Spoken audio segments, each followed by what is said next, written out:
Saludos, hombres del oeste. Gandalf y Saruman son dos de los personajes más destacados que aparecen en El Señor de los Anillos, unos individuos con unas habilidades y poderes que los elevaban muy por encima de las capacidades de las otras razas que habitaban en la Tierra Media, los cuales les daban diversos nombres, pero que en general eran reconocidos como magos.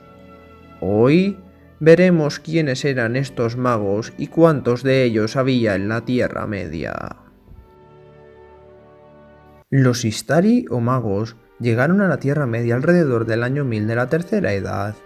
No se sabía muy bien de dónde habían salido, pero se decía que habían sido enviados por los Valar desde las tierras imperecederas en el inalcanzable oeste, con el objetivo de contrarrestar las crecientes fuerzas oscuras que volvían a despertar en la tierra de Mordor.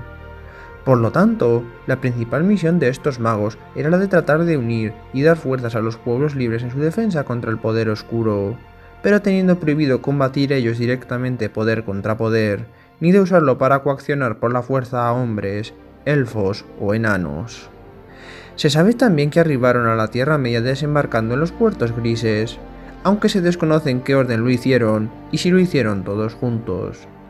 Sí se sabía su aspecto, todos ellos ancianos, aunque envejecían lentamente, y cada uno de ellos llevaba las ropas de un color determinado, que se sumarían a los nombres que las diversas razas y pueblos les darían, siendo los más conocidos Gandalf el Gris, Saruman el Blanco y Radagast el Pardo. Junto a ellos había también otros dos magos, que completaban un número total de 5, estando estos dos últimos envueltos en túnicas azules.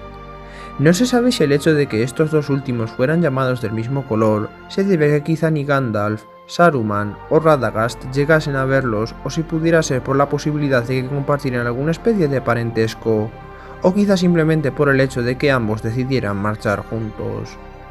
Es importante también decir que aunque se rumoreaba que estos eran todos los Istari enviados, tampoco se sabía a ciencia cierta si hubo alguno que fuera enviado en secreto a otro lugar, y que por alguna razón no se conservara rastro alguno de su existencia. Aunque de ser esto cierto, no se recoge nada.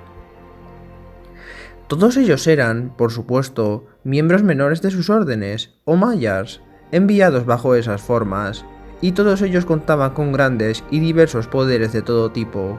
aunque con el paso del tiempo, cada uno de ellos se iría centrando en un campo concreto.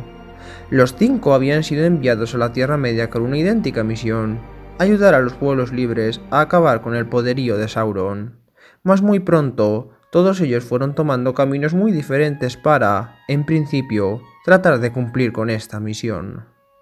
Saruman estuvo durante un tiempo viajando por ambas orillas del Anduin, en el este, quizá en más de una ocasión bordeando la Tierra Oscura, envuelta ahora en una relativa calma.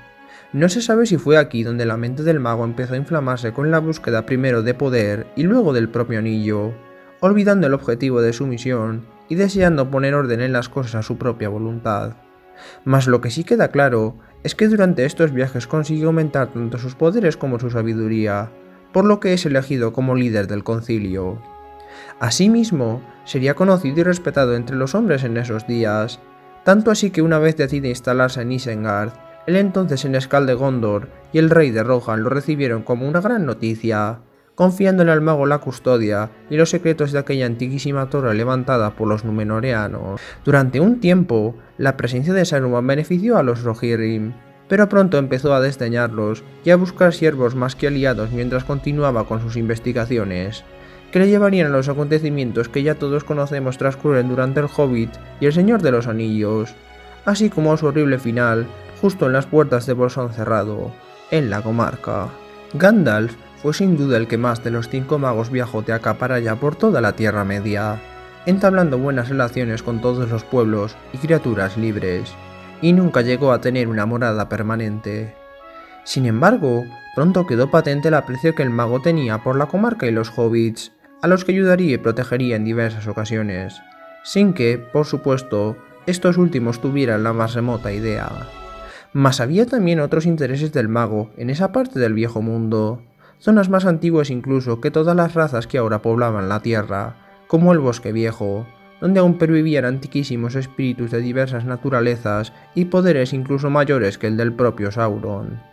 Más al norte aún resistían también los últimos reductos de los elfos, y entre las tierras salvajes aún moraban los Dúnedain, convertidos ahora en montaraces.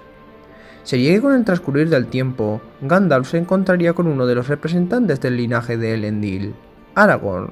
no tardando en hacer amistad y viajar juntos ayudando en secreto a los pueblos libres aquí y allá a seguir resistiendo al poder del Señor Oscuro. Todos estos viajes, el interés del mago por un rincón tan peculiar del mundo como la comarca, despertaron el recelo de Saruman, que poco a poco se hundía en sus propias intrigas y deseos.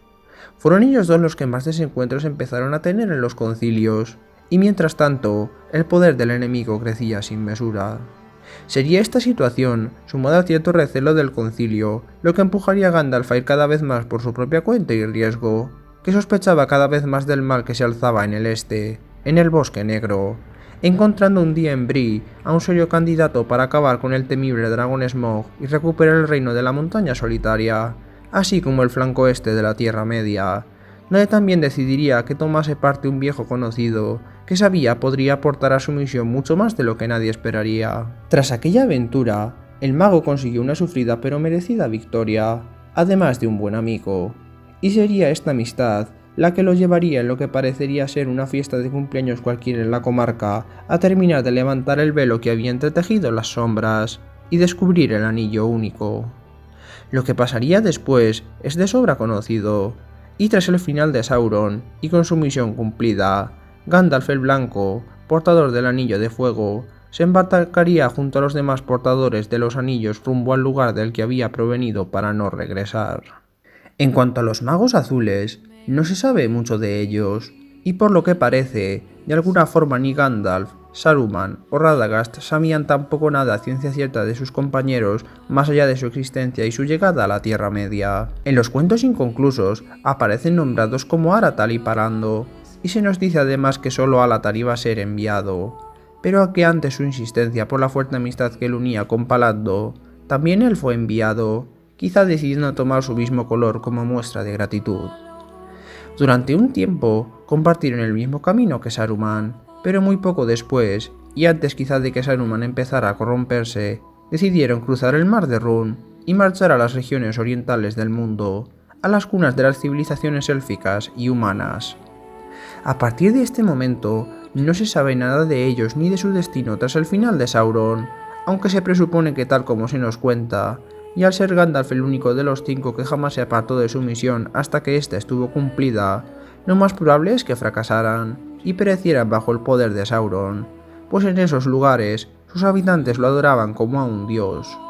También pudiera ser que se corrompieran igual que Saruman y trataran de establecer sus propios dominios, aunque esta opción no es muy probable, teniendo en cuenta que en las posteriores campañas de Aragorn en el este no se hiciera ni una sola mención a su influencia y poder, que sin duda hubiera crecido sobremanera y les hubiera valido para controlar a los hombres de esta región del mundo tras la caída de Sauron. Uno de los casos más singulares de los Istari fue Radagast. Este, a diferencia de todos los demás, fue el primero que se apartó de su misión, pero no por los motivos de Saruman, sino simplemente porque al igual que Gandalf, muy pronto admiró a la comarca y a los hobbits, Radagast hizo lo propio con los bosques y las bestias de la Tierra Media. Sin embargo, parece que llegó a tener una cierta obsesión con estos. Conocía todos los lenguajes de las bestias, y aunque iba a algunas de las sesiones del Concilio Blanco, su atención estaba exclusivamente dirigida a la naturaleza, y no deseaba mantener relación alguna con ninguno de los pueblos libres a los que se suponía debía instruir y mantener unidos. Aún así, sentía estima tanto por Saruman como sobre todo por Gandalf y Beorn, por lo que podemos ver durante el transcurso del Hobbit y el Señor de los Anillos. Y tras el final de Sauron, su destino es sin duda el más desconocido. Parecía evidente que amaba habitar en la Tierra Media, lo que sumado al hecho de que no cumpliera con su misión, parecería evidente que los Valar no le permitieran regresar, hecho que a él no le afectaría mucho, permaneciendo como un ermitaño en la inmensidad de los bosques hasta que el mundo cambiara y desapareciera de la faz de la Tierra. Sin embargo, más adelante el propio Tolkien llega a asegurar que al haber sido su error causado por una benevolente preocupación por la naturaleza, y no por el poder y el control como Saruman, eventualmente los Valar lo perdonarían, y le dejarían regresar a su hogar en las tierras imperecederas. Como podéis ver, La presencia y el desarrollo de Gandalf o Saruman encerraban mucho más secretos de los que podrían aparecer a primera vista, quizá incluso precipitando en cierta medida sus respectivos finales y el de la propia Tierra Media. Espero que os haya gustado y que hayáis descubierto algún dato que no conocierais sobre los Istari, los magos de la Tierra Media. Por mi parte, esto sería todo por el momento, hombres del oeste. Un saludo y nos vemos en el próximo vídeo.